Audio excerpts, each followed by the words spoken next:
بسم الله الرحمن الرحيم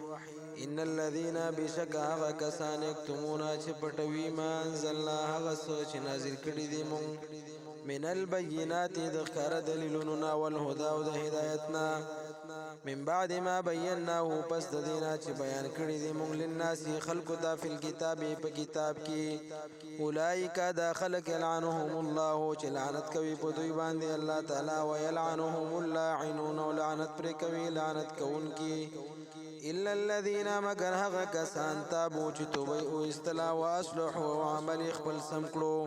وبينوا او بیان کړو حق فاولئک نو دغه کسان چې دي اتوبو ز توبه قبلهم عليهم دوی وانا او سيم التواب الرحيم ډیر توبه قبلون کې ډیر رحم کون کې ان الذين بشك هغه کسان کفروا چې هغه کفر وکړو وماتوا او امر شو وهم او په داسې حال کې چې دوی او کفار کافران اولئک دا خلق علیهم په دوی باندې لعنت الله لعنت د الله تعالی والملائکه او د ملائکو والناس اجمعین او د خلق ټولو خالدین همیشه وي دوی فیا پدې کې لا يخفف وسبب بنکړي شي عنهم د دوی نه العذاب وعذاب ولا هم ينظرون او نه بدوی ته مهلت ورکړي شي